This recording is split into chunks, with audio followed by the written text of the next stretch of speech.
बड़े बड़े वीडियोस दिखाई दे रहे हैं। 6 बज गए हैं और सुबह से 93 सीटों पर वोटिंग चल रही थी, लेकिन अब वोटिंग का समय खत्म हो गया है।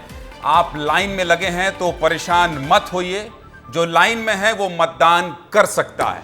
तो चलिए पहले नमस्ते कर लेता हूं, फिर सब कुछ विस्तार से बताऊंगा। तो स्वीकार कर लीजिए मेरा नमस्कार। मैं हूं ज्ञानेंद्र तिवारी और आप देख रहे हैं विस्तार न्यूज। सुबह 6 बजे से विस्तार न्यूज के सभी सहयोगी एक एक रिपोर्ट और तस्वीर आप तक पहुंचा रहे हैं।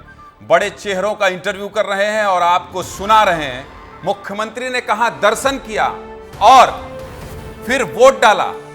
डिप्टी सीएम ने क्या कहा, राजगढ़ में क्या हुआ, शिवराज जी की पत्नी ने क्या कहा, सब कुछ सुनाया, विस्तार से बताया। अब सबसे बड़ी खबर यही है कि तीसरे चरण की वोटिंग खत्म हो गई है। तीसरे चरण की वोटिंग खत्म हो गई है। 5 बजे तक 60.19% वोटिंग। मध्य प्रदेश की 9 सीटों का मतदान प्रतिशत क्या रहा है ये भी जान लीजिए। 62.28% मतदान हुआ है मध्य प्रदेश में। और छत्तीसगढ़ की 7 लोकसभा सीटों का मतदान प्रतिशत भी बता देता हूं, 67.87% मतदान हुआ है। जो लोग 6 बजे तक लाइन में लगे हैं वो वोट कर सकेंगे। और आज कई वीआईपी सीटों पर भी वोटिंग हुई है। सुबह से विस्तार न्यूज एक एक तस्वीर आपको दिखा रहा है। देश के प्रधानमंत्री नरेंद्र मोदी ने भी आज वोट डाला है, मतदान किया है। देश के गृह मंत्री अमित शाह ने भी आज मतदान किया है।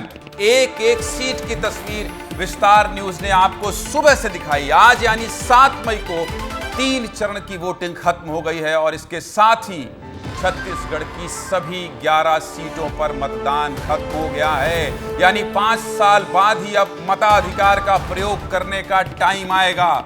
कहां कितनी वोटिंग हुई, पूरा चुनाव कैसा रहा, किस बात की चर्चा रही, और आखिरी में तो छत्तीसगढ़ में बवाल ही मच गया। कांग्रेस की आवाज बनकर चुनाव प्रचार में आई राधिका खेड़ा नाराज हो गईं और पार्टी छोड़ दिया और आज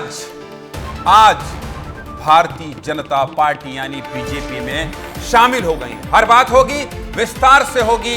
पहले बड़े चेहरों को देख लीजिए, कौन कहां किसने वोट डाला और क्या कहा सुन लीजिए। इसके बाद मेहमानों के साथ भी जुड़ेंगे। हमारे तमाम रिपोर्टर मध्य प्रदेश छत्तीसगढ़ से लाइव होंगे, उनके साथ भी जुड़ेंगे। लेकिन पहले बयान सुन लीजिए, तस्वीर देख लीजिए।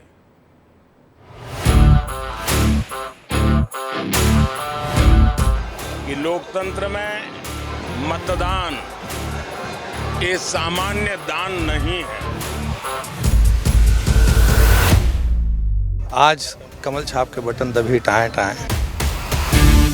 विकसित भारत के निर्माण के लिए अपने घरों से निकले, मताधिकार का प्रयोग करें। रायपुर की जनता एक इतिहास रचेगी, इस बात का मुझे विश्वास है। कि देश में मोदी जी की लहर है। विकसित भारत संकल्प के सारे सपने पूरे हों और ये काम माननीय नरेंद्र मोदी जी कर सकते हैं। आज महंगाई बेरोजगारी से सभी लोग त्रस्त हैं। इसके निदान केवल कांग्रेस पार्टी के पास है। यही जनता बनाती है, जनता जनार्दन है, यही जनता नीचे भी गिराएगी। भोपाल की जनता जीत के सभी रिकॉर्डों को ध्वस्त करेगी।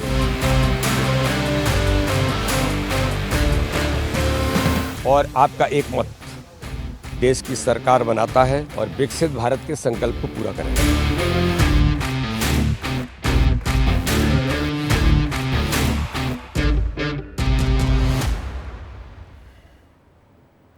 विस्तार न्यूज के रिपोर्टर हर जगह पहुंचे थे।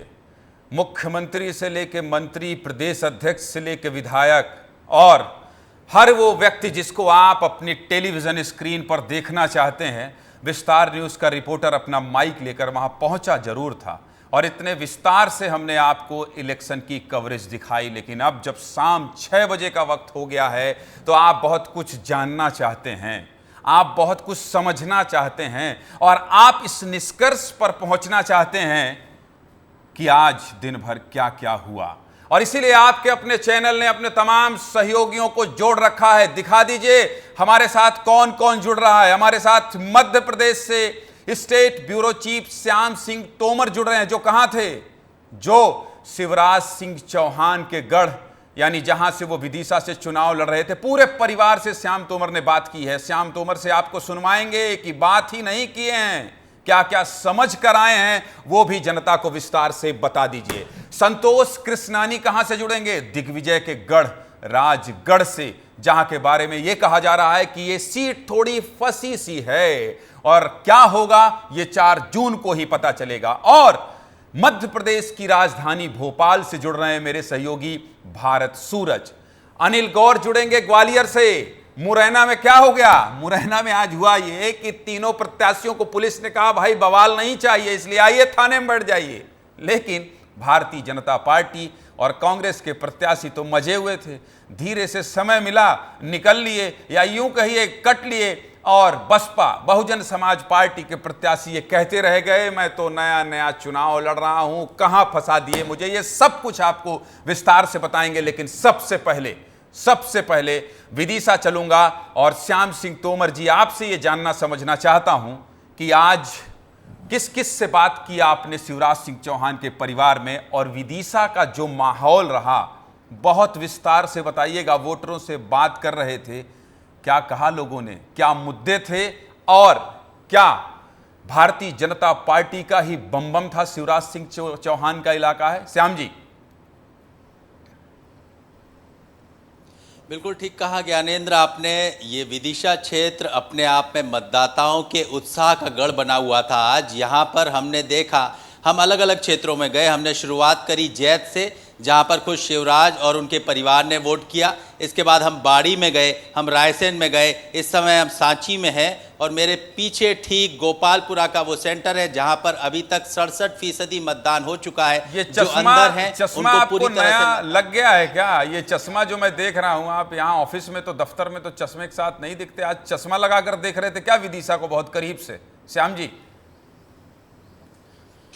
बिल्कुल ठीक कहा। विदिशा को करीब से देखने और जानने की जरूरत है और उसके लिए चश्मे की जरूरत है। चश्मे को, लेंस को फोकस करके देखेंगे तभी विदिशा समझ में आने वाला है। तो हमने विदिशा को समझा, यहाँ के लोगों को समझा, यहाँ के लोगों से बात की। यहाँ के लोग कहते हैं कि बुनियादी ज़रूरतें हमारी पूरी हो गई, लेकिन राजधानी भोपाल जैसा विदिशा होना चाहिए, उसकी ज़रूरतें अभी पूरी नहीं हुई हैं। हम जिनको भी चुनकर भेजेंगे उनको आश्वस्त करके भेजेंगे कि अब हमको भोपाल जैसा सुनहरा भविष्य चाहिए। तो क्या ये रिस्क मैं नहीं ले सकता हूं श्याम जी? हालांकि ऐसे बहुत कम आकलन होते हैं, क्या ये रिस्क मैं नहीं लूं कि कह दूं कि विदिशा से तो शिवराज सिंह चौहान ही जीतेंगे? मैं ग्रामर तोड़ने की बात करता हूं, ऐसा कहा नहीं जाता है। कह दूं कि बचूं, अभी रुक जाऊं 4 जून तक? ज्ञानेंद्र, आप जो एनालिसिस करते हैं बहुत बखूबी करते हैं, और आपका एनालिसिस कैसे जो है जाया हो सकता है? आपने जो कहा बम है विदिशा, बिल्कुल समझ गया इशारा, यही आपसे सुनना चाह रहा था, समझ गया इशारा। चलिए, अब क्या राजगढ़ भी बम है?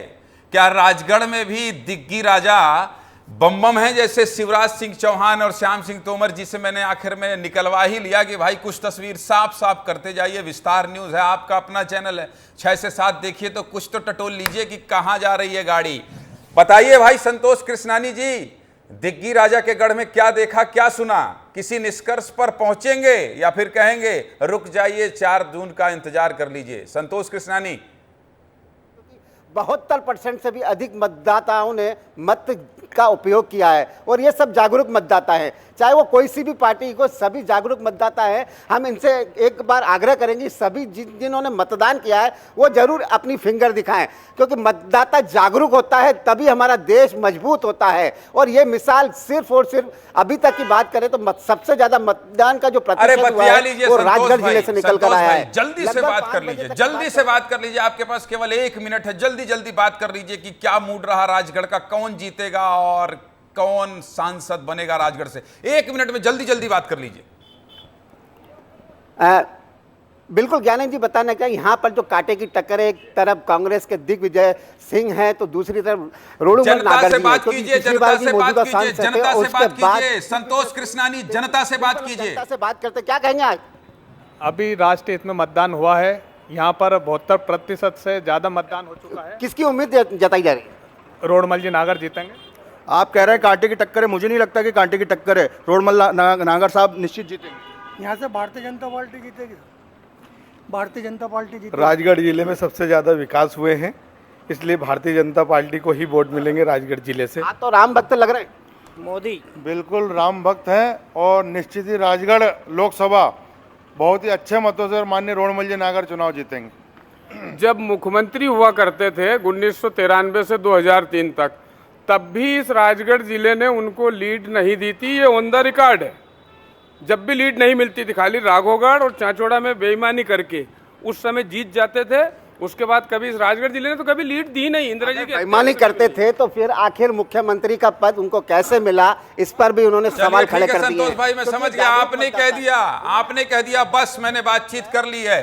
ग्वालियर चलूं या भोपाल चलूं, थोड़ा कंफ्यूजन है। लेकिन अभी जब मैं बैठा था बुलेटिन से पहले, तो मेरे एडिटर इन चीफ ब्रजेश जी से बात हो रही थी। वो एक खबर सुना रहे थे व्हाट्सएप में, कह रहे थे आज मुरैना में चोट हो गई, इसलिए पहले ग्वालियर जाऊंगा। अनिल गौर मेरे साथ जुड़े हैं, बताइए किसको पुलिस ने कहां बैठा लिया था, और बसपा यानी बहुजन समाज पार्टी के जो प्रत्याशी हैं वो क्यों रिएक्शन दे रहे हैं, कह रहे हैं बताइए हमारे साथ क्या खेल हो गया। अनिल गौर, क्या कहानी है, क्या सच्चाई है इसके पीछे, और क्या हिंसा को देखते हुए ही इनको सबको थाने में बैठा लिया गया था, और इसकी शुरुआत इसलिए की गई थी कि कहीं हिंसा ना हो और चुनाव कैसा निपटा उस इलाके का। अनिल गौर शुरू कर दीजिए।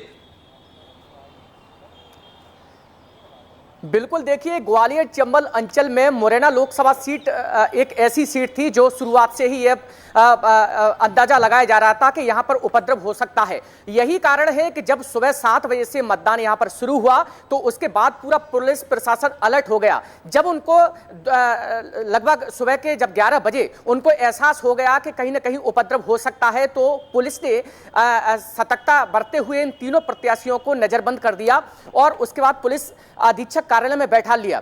इसका सबसे बड़ा कारण यही रहा क्योंकि जिस तरीके से कहा जाता है कि ग्वालियर चंबल अंचल की मुरैना लोकसभा ठीक है मेरे साथ गेस्ट भी जुड़े हैं, मैं उनके पास जाऊंगा, लेकिन पहले भोपाल चलता हूं। मध्य प्रदेश की राजधानी, बड़े वीआईपी चेहरे थे, सब लोगों ने जिन जिन की आप बात कर रहे हैं फील्ड से, उन्होंने मतदान तो भोपाल में ही किया है। भारत सूरज, अगर सुबह आप फील्ड में गए थे, क्या देखा, क्या समझा, और सियासी बातचीत बहुत ठीक ठाक करते हैं आप, बहुत बढ़िया करते हैं, लोग आपको सुनना चाहते हैं। लोकसभा चुनाव 2024 के मद्देनजर मध्य प्रदेश की राजधानी भोपाल में रहकर आज क्या महसूस किया, 1 मिनट में जल्दी से बता दीजिए। भारत सूरज।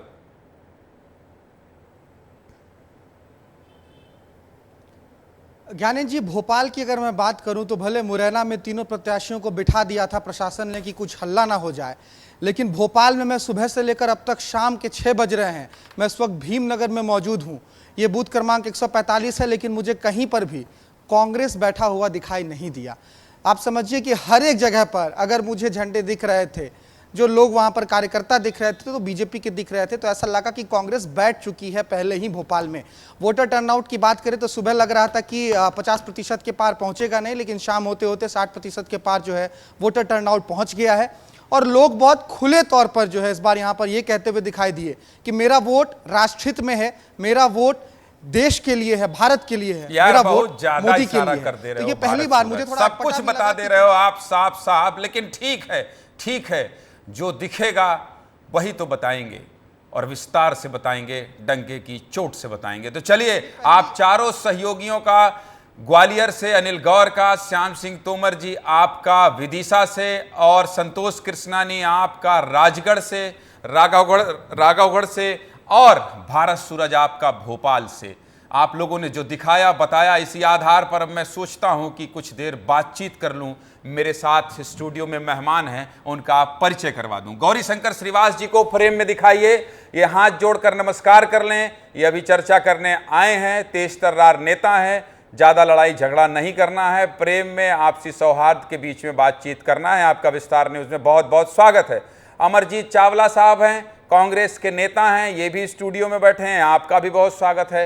मनीष बोरा हैं, वरिष्ठ पत्रकार हैं स्टूडियो में, आप भी नमस्ते कर लीजिए। सारे लोगों ने आपका नमस्कार चमत्कार स्वीकार कर लिया है। तो सबसे पहले आज बातचीत की शुरुआत अमरजीत चावला जी आपसे करना चाहता हूं। और आपसे इसलिए करना चाहता हूं कि राधिका खेड़ा आपकी छोटी बहन है। बहन के जाने से दुख तो बहुत होगा चावला साहब। निश्चित तौर पे दुख तो है और दुख होना भी चाहिए, क्योंकि मैं राधिका को बहुत प्रतिभाशाली नेत्री मानता था, बहुत मैच्योर्ड नेत्री मानता था। राजनीति में अपनी स्वतंत्रता होती है, उनकी विचारधारा अगर कहीं डगमगा गई थी या कोई मजबूरी थी या कोई दबाव था या कोई अच्छी वॉशिंग मशीन मिल रही थी, वो जा सकती थी। राजनीति उनका अपना विचार है कि उनको कहाँ रह के करनी है। पर जिस पार्टी ने उनको नाम दिया, पहचान दिया, शोहरत दिया, राष्ट्रीय स्तर की नेत्री बनाया, विधानसभा की टिकट दिया, वो गई। वहां का दुख नहीं, दुख मेरी छोटी बहन के ऊपर इसलिए मुझे हो रहा है क्योंकि नारी सर्वत्र पूज्यते वाला सनातनी परंपरा का हिंदुस्तान है, जहां पर नारी की शक्ति की पूजा हर वो इंसान करता है, क्योंकि हमारा जन्म भी एक नारी से हुआ है। तो उन्होंने जो झूठे आरोप लगाए, उन्होंने झूठी बात की, उन्होंने हल्की बात की, वो भी उस आदमी के ऊपर जिसके बारे में हम सब जानते हैं कि चरित्र के मामले में वो पाक साग। इस बात का मुझे दुख है। उन्हें जाना था, राजनीति करनी थी, पर इतने हल्के स्तर पर नहीं करनी थी। अमरजीत जी, आपके दुख के साथ हूं मैं भी दुखी हूं। मैं भी दुखी हूं जो 70 साल देश में राज करने वाली पार्टी के नेता ऐसे एक एक करके अगर जाते जाएंगे तो विपक्ष मजबूत कहां रहेगा। और लोकतंत्र में विपक्ष का मजबूत होना बहुत जरूरी है, इसलिए मैं आपके दुख के साथ हूं। मैं भी बहुत दुखी हूं। लेकिन गौरी शंकर, आप इतने क्यों खुश दिखाई दे रहे हैं? आप इतने खुश क्यों हो गए थे?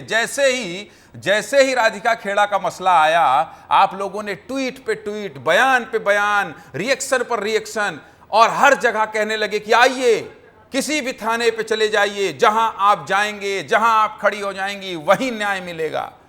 रहने दो भैया, प्रवक्ता वक्ता तो रहने दो, नेता मंत्री सांसद प्रत्याशी तो समझ में आता है। नेताओं की कमी थोड़ी है गौरी शंकर जी बीजेपी भारतीय जनता पार्टी के पास।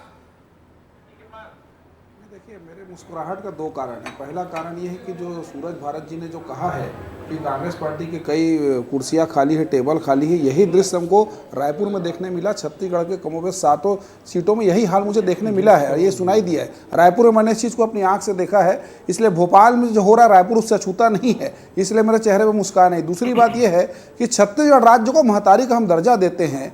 एक बेटी जो 22 साल से अपने पार्टी के प्रति निष्ठावान रही, लड़ाई लड़ती रही, ऐसा क्या हुआ एक झटके में कि उसने आज इतना बड़ा आरोप लगा दिया? क्या ये आरोप प्रमाणित हुआ है? नहीं हुआ है, लेकिन अभी से हम पक्षकार कैसे बन गए? आज अमरजीत भाई साहब बोल रहे हैं कि झूठे आरोप है। अभी से कैसे आप खुद जज बन गए, खुद वकील बन गए, आपने फैसला सुना दिया क्योंकि सुशील आनंद शुक्ला भूपेश बघेल जी के खास है। एक बेटी को अपमानित किया, उसके पिता के साथ खिलवाड़ सिर्फ यही नहीं हुआ, उत्तर प्रदेश में भी हो चुका है। प्रियंका चतुर्वेदी जी भी क्या गलत थी? क्या राधिका खेड़ा जी भी गलत है? इस बात को हमको समझना पड़ेगा, चिंतन करना पड़ेगा। भारतीय जनता पार्टी में इसको स्वागत है, लेकिन गौरी भाई लेकिन रुक तो जाइए, थोड़ा थमिए यार। आपका फ्लो शुरू होता है तो चुप ही नहीं होते हैं। राम नाम का जिक्र, फिर मुस्कुरा लीजिए। राम नाम का जिक्र किया है अमरजीत चावला जी, राम नाम का जिक्र किया है। सवाल मेरा आपसे है कि क्या जितने भी नेता जा रहे हैं उनको मोदी की गारंटी नहीं दिखाई देती? मोदी की गारंटी भी तो दिखाई देना चाहिए ना। 5 ट्रिलियन इकोनॉमी की भी तो बात होनी चाहिए ना, विदेश नीति की भी तो बात होनी चाहिए ना। अस्पताल बन रहे हैं, एम्स बन रहा है, IIM बन रहे हैं, बुलेट ट्रेन चल रही है, वंदे भारत एक्सप्रेस चल रही। इससे क्यों प्रभावित नहीं होते? सब राम नाम से ही प्रभावित हो जा रहे हैं। साजिश, रणनीति बीजेपी की, इसके पीछे कुछ पटकथा आपको समझ में आती है चावला जी? निश्चित तौर पे देखिए, राम नाम से तो प्रभावित होना ही चाहिए, क्योंकि हमारे आराध्य हैं। जिस पत्थर पे राम नाम लिखकर पानी में फेंका गया वो पत्थर तैर जाता है। तो उस राम नाम की महिमा पे ये लोग किनारे लगने की कोशिश कर रहे हैं। ये तो ठीक ठाक कर दिया है कि आप लोग राम नाम का नाम खूब लेने लगे हैं। ये भारतीय जनता पार्टी को क्रेडिट जाता है, इसका क्रेडिट जाता है। देखिए, हमारे गुरु ग्रंथ साहिब में 5700 से ज्यादा बार राम लिखा है। हिंदू धर्म की रक्षा के लिए हमारे गुरुओं ने जो शहादत दी, तो हमारे को तो ये बोल ही नहीं सकते। लेकिन क्या हो रहा है, मैं ये कहना चाहता हूं कि ठीक है, आप वंदे भारत सबकी बात कीजिए, पर बात आप रेल बेच दिया, तेल बेच दिया, BPCL बेच दिया, LIC बेच दिया, उस पर भी बात होनी चाहिए। 2 करोड़ रोजगार नहीं दिया, 15 लाख रुपए नहीं दिया, उस पर भी बात होनी चाहिए। कर तो रहे हैं 15 लाख करोड़ रुपए उद्योगपतियों का माफ कर दिया। अमरजीत जी सारी बात, अरे आप सारी बात कर तो रहे हैं, प्रवक्ता आप ही हैं ना गुरु। आरोप तो आप लगाएंगे, मैं थोड़ी लगाऊंगा। सब बेच दिया तो कहिए, 1 मिनट तक क्या क्या बेच दिया बता दीजिए। विस्तार न्यूज ये ऐसा मौका देगा, बोलिए। बोलिए, अब गौरी शंकर बैठे हैं, जवाब देंगे। रेल बेच दिया, सेल बेच दिया, तेल बेच दिया, बीपीसीएल बेच दिया, एलआईसी बेच दिया, 100 रुपए डीजल, 120 रुपए पेट्रोल, 250 रुपए सरसों का तेल, 300 रुपए दाल, 1000 रुपए की गैस, और क्या बोले? सुनिए ना, किसान हक सुनिए ना, मांगने सुनिए ना, जाते हैं, अमरजीत जी सुनिए ना, अब आप ही ने कहा है, अब क्या बोले, मतलब अब बोलने के लिए सब कुछ खत्म हो गया है। मैं एक सवाल गौरी शंकर जी आपसे पूछना चाहता हूं कि सब बेच दिया आप लोगों ने, देश में कुछ नहीं छोड़ा, और क्या क्या बेचना चाहते हैं आप लोग, और कितने नेताओं को खरीदना चाहते हैं आप लोग, बताइए, दीजिए जवाब दीजिए। ज्ञानंद जी, हम लोगों ने देश के सम्मान को नहीं बेचा, हम लोगों ने देश के सम्मान को गिरवी नहीं रखा। ये बात वो लोग कह रहे हैं जिन लोगों ने देश की अस्मिता को पूरा गिरा दिया था, देश के सम्मान को बेच दिया था शिमला समझौते में, देश के सम्मान को बेचा था कैलाश मानसरोवर में, और देश के सम्मान को इन्होंने ने घुटना टेका था चाइना के सामने। आज भारत देश में आप देखिए, विदेश नीति की आपने बात की थी, उस पर बात नहीं हो रही है। सबसे प्रबुद्ध हमारी विदेश नीति, जिसकी सराहना पूरा विश्व कर रहा है, विश्व में भारत देश की मजबूत आकृति आज यहाँ पर दिखाई दे रही है, इसकी बात नहीं हो रही है। और विनिवेश को अगर बेचने का रूप देते हैं तो पिछले 5 साल में छत्तीसगढ़ में क्या हुआ? जो रेत घाट इन्होंने बेचा, जो कोयला खदान बेचा, जो प्रदेश को बेचा, जो शराब का कारखाना लगाया, तो ये क्या था? विनिवेश करे आप तो बहुत अच्छा, लेकिन हम करें तो बेच दिया। अब ये फैसला जनता करेगी कि हमने क्या किया, लेकिन जहां विकास की बात होती है वहां कांग्रेस पार्टी के पास कोई एजेंडा नहीं है।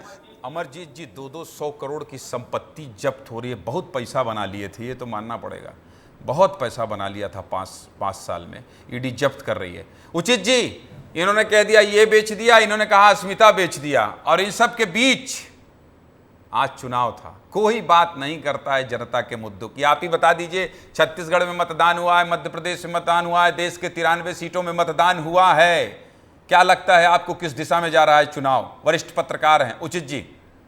नहीं, यही बात तो होगी, क्या क्या बेच दिया चीजें हैं, बुनियादी बातें कहाँ होंगी कि ट्रेन पूरी कॉमर्शियल हो गई, पैसेंजर सेकेंडरी हो गए, ये सब बातें कहाँ होंगी?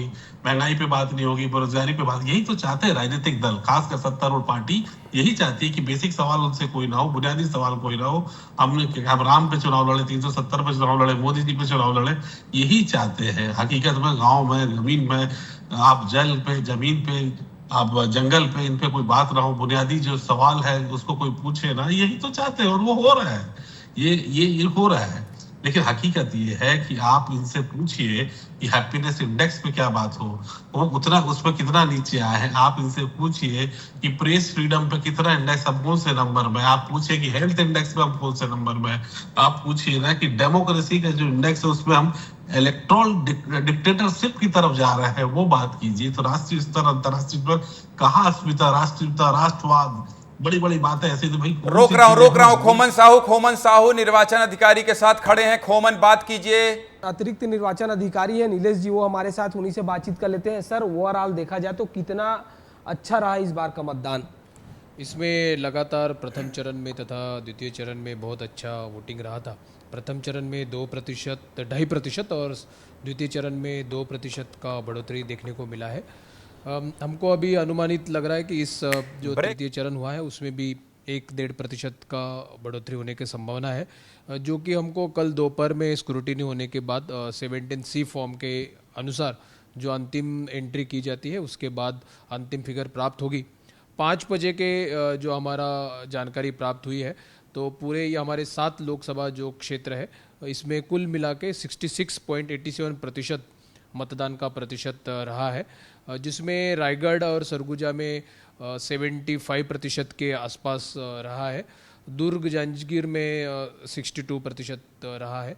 कोरबा में 70% वोटिंग रहा है, और हमारे रायपुर और जो बिलासपुर है यहाँ पे 60% का जो है अभी पोलिंग परसेंटेज 5 बजे तक का रहा है। उसके बाद 6 बजे तक का समय था, और 6 बजे जो भी लोग लाइन में खड़े रहते हैं उनका वोटिंग होता है। ये सर, लगातार मौसम में परिवर्तन भी देखने को मिला, इससे कुछ फर्क पड़ेगा क्या मतदान में? इसमें खासतौर पे जो 1 बजे तक बहुत अच्छा वोटिंग परसेंटेज रहा था, 1 बजे के बाद मौसम ने थोड़ा करवट बदल ली थी। बिल्कुल जो हमारे मतदाता हैं उनको थोड़ी तो परेशानी इसके कारण उठानी पड़ी होगी। बड़ी खबर है, लालू प्रसाद यादव वैसे तो नहीं बोल रहे थे, लेकिन आज उन्होंने बोल दिया है। और किस पर बोला आपको पता है? मुस्लिम आरक्षण को लेकर लालू यादव ने कहा है कि मुसलमानों को पूरा आरक्षण मिलना चाहिए।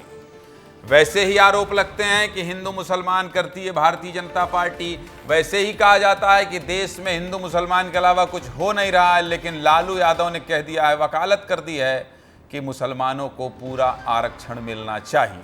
तो चलिए अब इस पर बातचीत शुरू करेंगे और लालू यादव के इस बयान का असर क्या होगा। 4 चरण का चुनाव बचा है, 4 चरण का चुनाव बचा है, इसलिए 4 चरण में क्या क्या होना है ये सब कुछ आपको दिखाएंगे, बता देंगे। लेकिन लालू यादव का बयान सुनना जरूरी है। लालू यादव ने क्या कहा पहले ये सुन लीजिए, उसके बाद चर्चा की शुरुआत करेंगे। रिपोर्टरों के पास भी जाएंगे जो छत्तीसगढ़ में। सुनाइए भाई लालू यादव क्या कह रहे हैं। रिजर्वेशन तो मिलना चाहिए मुसलमानों को पूरा, रिजर्वेशन तो मिलना चाहिए मुसलमानों को पूरा। रिजर्वेशन तो पूरा मिलना ही चाहिए। इस बयान का बहुत बड़ा असर होगा और भारतीय जनता पार्टी, आप देख लीजिएगा, मैं लिख के दे रहा हूं, कल कोई भी बड़ी रैली होगी, उस रैली में इसका जिक्र भारतीय जनता पार्टी के बड़े नेता जरूर करेंगे, क्योंकि ये इंडिया अलायंस का मसला है। और इंडिया अलायंस, लालू का कहना मतलब समूचे गठबंधन का ये मानना है क्या, चर्चा तो इस पर भी होगी। लेकिन अभी छत्तीसगढ़ से मेरे साथ कौन कौन जुड़ा है ये मैं आपको बता देता हूं। मेरे सहयोगी दिलीप शर्मा दुर्ग से जुड़े हैं और अनमोल भिलाई से जुड़े हैं। इसके अलावा मेरे साथ जो गेस्ट हैं उनसे और रायपुर से खोमन अभी निर्वाचन अधिकारी से बात कर रहे थे, वो भी जुड़ गए हैं। तो सबसे पहले दुर्ग चलता हूं। दुर्ग इसलिए चलता हूं क्योंकि दुर्ग से ही पूर्व मुख्यमंत्री भूपेश बघेल आते हैं। भूपेश बघेल से आज दिलीप ने बात भी की है। क्या लगा पूरा माहौल देखकर और चिंता की लकीरें किस नेता के माथे में दिखाई दे रही थी दिलीप?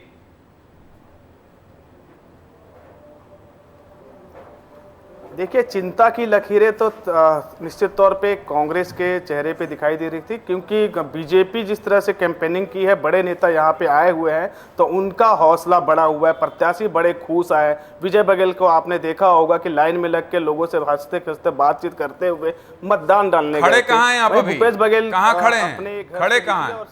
कहाँ खड़े हैं दिलीप अभी? मैं अभी एक मतदान केंद्र में खड़ा हूं। क्या स्थिति है, जल्दी से दिखा दीजिए। एक मिनट केंद्र में खड़ा हूं, 1 मिनट में दिखा दीजिए। क्या अभी भी लाइन लगी है क्या? क्योंकि जो लाइन में, हाँ, क्या स्थिति दिखा दीजिए जल्दी से। देखिए, लाइन तो नहीं लगी है, मैं आपको वो दिखा रहा हूं, लाइन नहीं लगी है। यहाँ पे सारे मतदाता जो आए थे मतदान कर चुके हैं, क्योंकि टाइम भी हो गया। लेकिन यहाँ पे ईवीएम मशीन सील करने की प्रक्रिया चल रही है। यहाँ पे जो बीजेपी कांग्रेस के जो अन्य दल के जितने भी एजेंट थे उनके सामने ये ईवीएम मशीन को सील किया जा रहा है। इसके बाद इस ईवीएम मशीन को सुरक्षा के लिहाज से इनको स्ट्रांग रूम में ले जाया जाएगा। अभी फिलहाल सभी जगह दुर्ग में इसी तरह का कार्य निर्वाचन आयोग द्वारा किया जा रहा है। यहाँ पे सुरक्षा बल के लोग भी, सीआरपीएफ के लोग भी यहाँ पे तैनात है। इनकी सुरक्षा में ये सारे ईवीएम दुर्ग के स्ट्रांग रूम में, जहाँ और कुछ तस्वीर है वहाँ ले जाया जाएगा। और कुछ तस्वीर है आपके पास तो दिखाइए, नहीं तो फिर मैं भिलाई चलता हूँ अनमोल के पास। अभी यहाँ पे यही तस्वीरें है कि ईवीएम को सील किया जा रहा है ज्ञानेंद्र जी, और उसके बाद स्ट्रांग रूम में जाया जाएगा। बाकी जो गेस्ट हैं उनसे हम लोग राजनीतिक चर्चा कर लेंगे। अनमोल, भिलाई में हैं आप, क्या है आपके आसपास और क्या देखा, क्या महसूस किया आपने? अनमोल।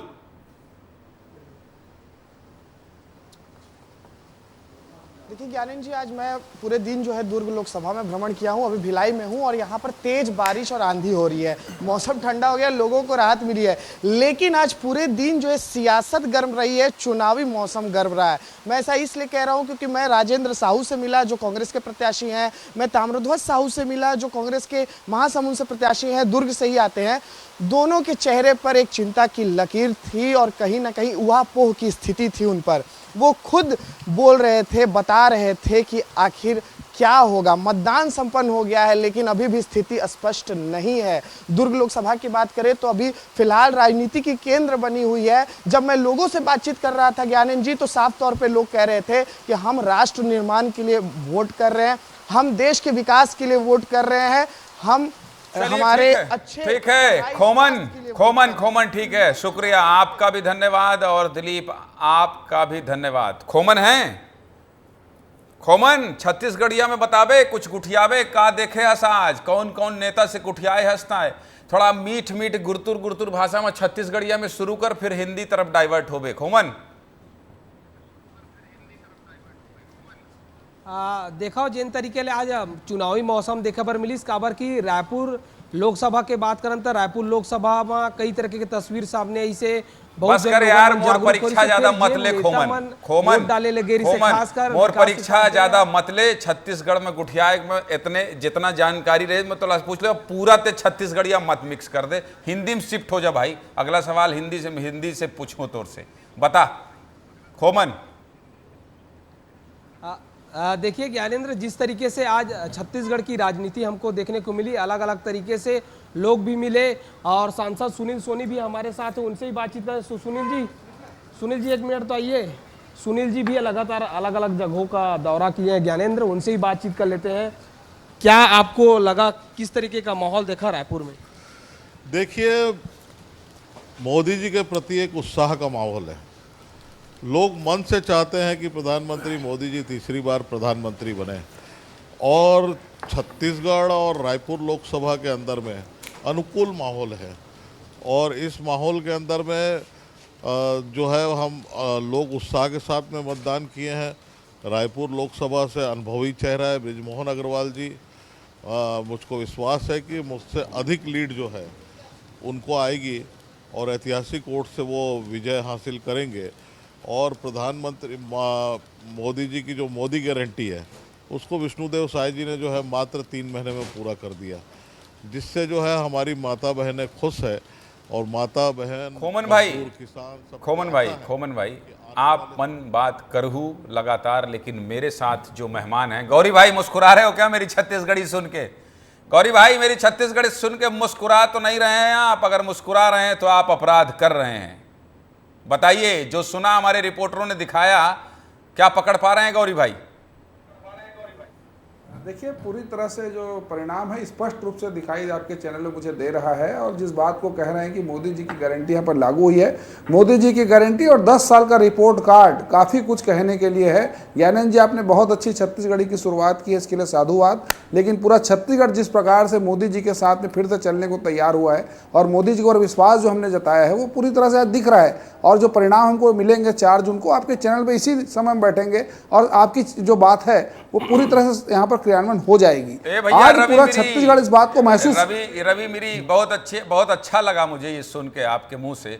देखिए, चैनलों में बुलाना पड़ता है, प्रवक्ताओं का समय लेना पड़ता है। विस्तार न्यूज़ आपका अपना चैनल किस तरह से विस्तार कर रहा है कि प्रवक्ता स्वयं टाइम दे रहे हैं कि इस समय आपके चैनल में बैठेंगे। तो आज से लॉक रहा गौरी भाई, इस समय 6:40 की जो डिबेट होगी उसमें आपको हम सादर आमंत्रित करते हैं। न्योता तो आपने खुद ही मांग लिया है, ये आपके चैनल का कमाल है। मनीष बोरा जी मेरे साथ जुड़े हैं, अब तक उनसे एक भी सवाल नहीं लिया था। मनीष बोरा जी, मैं आपसे फिर वही पूछूंगा कि छत्तीसगढ़ की सियासत, छत्तीसगढ़ का चुनाव किस दिशा में गया और संपन्न हो गया, या 5 साल बाद ही वोट देने का अधिकार मिलेगा? क्या लगता है, क्या थे जनता के मुद्दे? मनीष बोरा जी। देखिए ज्ञानेंद्र जी, मैं लगातार आप लोगों को सुन रहा था, जो भी अब स्टार न्यूज़ बता रहा था बड़े विस्तार से बता रहा था। और मुझे लगता है कि सबसे पहली शुरुआत तो राम राम से ही कर लेना चाहिए। और मुझे लगता है इन 2 शब्दों में सारी चीज़ें समाहित होती दिख रही हैं। और दूसरी महत्वपूर्ण चीज़ कि क्या लग रहा था, क्या थे मुद्दे, तो निश्चित रूप से ज्ञानेंद्र जी जो मुद्दे थे छत्तीसगढ़ के, जिनको कांग्रेस को उठाना चाहिए था, जिनको लेकर के जनता के बीच में जाना चाहिए था, जिसको लेकर के जनता के बीच में जा कर के जनमानस को अपने पक्ष में करना था, मुझे लगता है कांग्रेस कहीं ना कहीं उन चीज़ों से चूक गई। रेलवे का बहुत बड़ा मुद्दा, जनता यहाँ पर बुरी तरीके से त्रस्त है। उस मुद्दे को लेकर के जनता के बीच जाना था, जनता के साथ खड़े होना था। लेकिन मुझे लगता है कहीं ना कहीं उसके साथ साथ और भी जो मुद्दे थे उन सब में कांग्रेस मुझे लगता है कहीं ना कहीं पिछड़ती नजर आई। इसके साथ साथ अमरजीत जी, ये तो वरिष्ठ पत्रकार हैं, ये जो कह रहे हैं थोड़ी तो है ना ये चूक। जो मुद्दा होना चाहिए वो मुद्दा क्यों नहीं बता पाए आप जनता के बीच में? जबकि आपने कैंडिडेट लोकसभा चुनाव में बहुत अच्छे चुने थे, बहुत अच्छे उतारे थे, लेकिन उसके बाद भी जो जनता के मुद्दे हैं, जो मनीष वोरा जी कह रहे हैं, आपको लगता नहीं है कहीं चूक हो गई, जनता तक हम मुद्दों को नहीं पहुंचा पाए और उलझ कर रह गए इन्हीं राधिका खेड़ा जैसे प्रकरण में, ऐसे ही राम में, ऐसे ही सनातन में, ऐसे ही हिंदुत्व में जो बीजेपी की पिच है? चावला साहब, देखिए, हम नहीं उलझे हैं, हमारा कहना बिल्कुल साफ था। ज्ञानेंद्र जी, आपसे बात करना है मतलब ज्ञान का भंडार होना चाहिए, तभी आपसे बात की जा सकती है।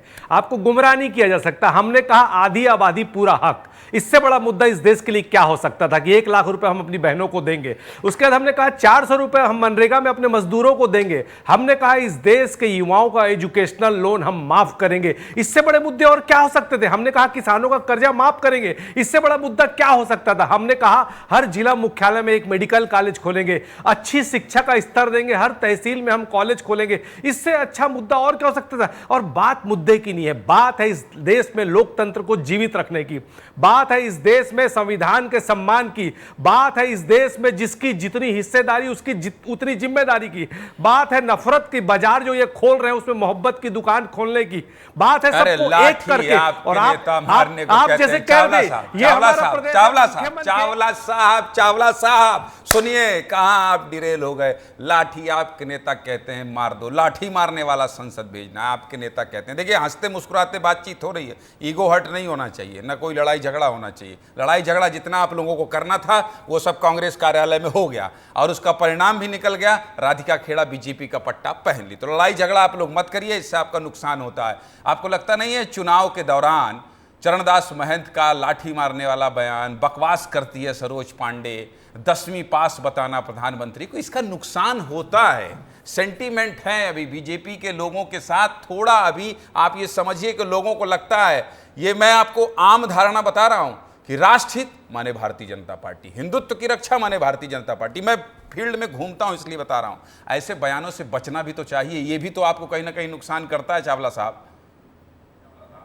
देखिए क्या होता है, एक झूठ को बार बार बोला जाए, जोर जोर से बोला जाए तो अच्छे भले लोग दिग्भ्रमित हो जाते।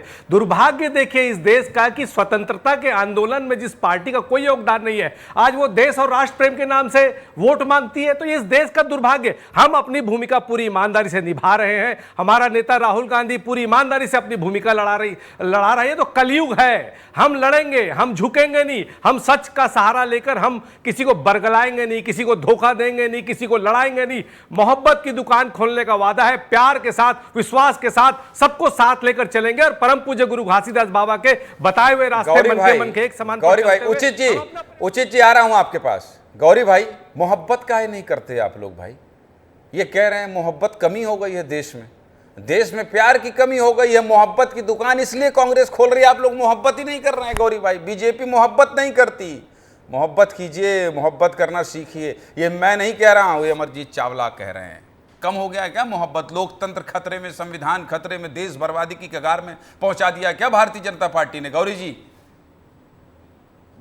की दुकान छत्तीसगढ़ में 24 करोड़ के हज हाउस के साथ में कांग्रेस ने खोल दी थी। अभी लालू जी का बयान देख लीजिए आप, मुस्लिम आरक्षण की बात हो गई, मुसलमानों का हक है पहले देश के संसाधन पे, ये बात संविधान उसमें नहीं आती, खतरे में नहीं आती है। भारतीय जनता पार्टी को लगातार अटैक करते रहे पूरे चुनाव में और जनता को झूठ बोलते रहे कि हम संविधान बदलने की बात करते हैं, जबकि उसका स्पष्ट रूप से एजेंडा हमारा सामने। हम देश के संविधान को बदलने की बात नहीं करते, कांग्रेस को बदलने की बात करते हैं, देश को बदलने की बात करते हैं, विकास के साथ में देश को विकसित करने की बात करते हैं। कांग्रेस को क्यों बदलने की बात करते हैं? कांग्रेस की पार्टी है, उसका संविधान है। बदलना होगा क्योंकि कांग्रेस को चिंतन करना पड़ेगा कहां चले गए। देश की सबसे बड़ी पुरानी पार्टी आज कहां पहुंच गई? ना इनके पास में विचारधारा, ना इनके पास में नीति बची है, ना नियत बची है, सिर्फ झूठ फैलाना, सुबह शाम बोलना कि जाति के नाम से, संप्रदाय के नाम से, संविधान के नाम से पूरे भारतीय जनता पार्टी संविधान बदल रही है। संविधान से याद आया, इस समय ऐसे करके लाल डायरी लेके चल रहे हैं राहुल गांधी जी, लाल डायरी। बाकी के बच्चे 4 चरण में। उचित जी,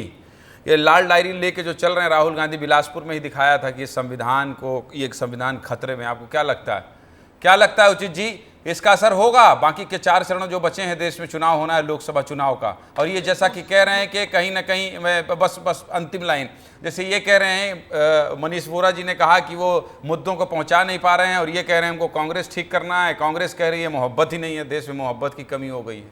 ज्ञानेंद्र जी, सबसे पहले तो मैं कहूँ कि आपके साथ बैठने में, लाइव बैठने में, बहुत जगह लाइव बैठता हूँ, लेकिन आपके साथ लाइव बैठता हूँ, बाकी जगह आर्टिफिशियल बैठता हूँ, क्योंकि आप जितने लाइवली बात करते हैं, ऐसे सामान्य बात करते हैं कि ऐसा दिल खोल के दिल की बात करने की इच्छा होती है कि बिल्कुल आमने सामने दिल खोल के और मर्यादित वे में जो आप फ्रीडम देते हैं वो बहुत अच्छा लगता है। ऐसा लगता है बिल्कुल खुल के बात की जाए आपसे। आई लव यू उचित जी, इस तारीफ के लिए उचित जी, अरे उचित जी सुनिए तो, इस प्रशंसा के लिए आपको आई लव यू उचित जी, कंटिन्यू कीजिए। बिल्कुल बिल्कुल, हमारी भी आपके साथ मोहब्बत की दुकान बनी रहे, हम भी यही चाहते हैं। लेकिन ये जो हमारे सांसद जीत के जाते हैं, आप देखिए कि इनके पूरे सांसदों ने, पूरे के पूरे सभी सांसदों ने मिल के 1600 सवाल किए होंगे, कुछ सांसदों ने तो सवाल भी नहीं किए। इनसे तो एक एफिडेविट भरवाना चाहिए जो सांसद जीत के जाए कि कृपया करके हमारे सवाल खड़े करें। कोई भी सवाल हसदेव पे बात नहीं करता, कोई भी सवाल नगरनार पे बात नहीं करता, कोई भी ट्रेन बंद हो गई बात नहीं करते। तो ये जो मौन व्रत रख के बैठते हैं संसद में, इनसे ये एफिडेविट भराना चाहिए कि हम किसी भी राजनीतिक दल के हो, सवाल तो उठाइए। ये भी आप गारंटी इनसे लेना पड़ेगा। अच्छा ये बताइए 11 में से कितनी सीट? आइए थोड़ा एग्जिट पोल कर लेते हैं, थोड़ा एग्जिट पोल कर लेते हैं। जितने लोग बैठे हैं ईमानदारी से करना है, भारतीय जनता पार्टी वाले गौरी भाई, बताना है ये कि कौन सी सीट में गड़बड़ है मामला, बताना है, ईमानदारी से बताना है। पार्टी के नेता कुछ नहीं कहेंगे, मैं बोल रहा हूं आपसे। अमरजीत भाई आप भी बताइएगा ईमानदारी से, मनीष जी आप भी बताइएगा। एक थोड़ा सा एग्जिट पोल कर लेते हैं, एक मिनट का। उचित जी आपसे शुरू करना चाहता हूं, 11 में से कितनी सीट और क्यों और कहां फंस रही है भारतीय जनता पार्टी या कांग्रेस? एक मिनट में। भारतीय जनता पार्टी जो 4 सीट है वो क्लियर कट आप उसको बोल सकते हैं। मैं आपको रायगढ़ बोल रहा हूं, मैं आपको बिलासपुर बोल रहा हूं, मैं आपको दुर्ग बोल रहा हूं, मैं आपको रायपुर बोल रहा हूं। कांग्रेस और भारतीय जनता पार्टी की 7 सीट फंसी हुई है। कोई गारंटी से नहीं बोल सकता कि राजनांदगांव कौन जीत रहा है, कोई गारंटी से नहीं बोल सकता कि बस्तर कौन जीत रहा है, कोई गारंटी से नहीं बोल सकता कि महासमुंद कौन जीत रहा है, कोई गारंटी से ये नहीं बोल सकता कि कोरबा कौन जीत रहा है, और कोई गारंटी से ये नहीं कह सकता कि चांपा जांजगीर कौन जीत रहा है। तो 7 सीटों में ज्ञानेंद्र जी मैं कहूंगा कि कड़ी टक्कर देती हुई नजर आ रही कांग्रेस, और 50.3 के स्कोर पर जो एवरेज जो इनको मिला हुआ है वो मुझे संभावनाएं नजर नहीं आती इस बार भारतीय जनता पार्टी में। भारतीय जनता पार्टी ने अपनी जो है अपनी टीआरपी खोई है। कल मैं आपको ये बता रहा था कि जो 2019 में जो स्थिति थी 50.3 वोट शेयर थे, आज मुझे ऐसा क्यों लगता है कि वो वोट शेयर नजर नहीं आ रहे। आप रायपुर की बात छोड़ दीजिए, यहाँ तो साइकोलॉजिकल चुनाव है, मनोवैज्ञानिक रूप से वैसे ही कांग्रेस हारी हुई है, यहाँ पर तो लीड की लड़ाई है, बात अलग है। लेकिन बाकी जगह जो 3-3, 4-4 लाख से जो जीत के आ रहे थे, मुझे नहीं लगता कि ये स्थिति आज 2024 में वो स्थिति आ पाएगी, क्योंकि तमाम ऐसा भी नहीं है कि देखिए जिस लोकतंत्र, ये भी इशू उठेंगे। चलिए क्या गजब बात करते हैं आप, भी बहुत गजब बात करते हैं। बातचीत ऐसी हो तो बहुत मजा आता है, आप भी बहुत शानदार बातचीत करते हैं, और आपने एकदम से 1 मिनट में कट टू कट बता दिया कहाँ फाइट है, क्यों है, कहाँ बीजेपी मजबूत है, कहाँ कांग्रेस मजबूत है। मनीष वोरा जी पहले पत्रकारों से बात कर लें, क्योंकि ये दोनों नेता लड़ने वाले हैं, भविष्यवाणी कर रहा हूं। ये अमरजीत चावला जी और ये गौरी शंकर श्रीवास अभी आपस में एक गुड़ा गंताड़ा कर रहे होंगे दिमाग में, और लड़ेंगे 11 हमारी। इससे अच्छा है शांति से पहले बतिया लेते हैं। मनीष वोरा जी आपको क्या लगता है 11 में से कितनी सीट और किस पार्टी को, और क्यों, कैसे, बता दीजिए।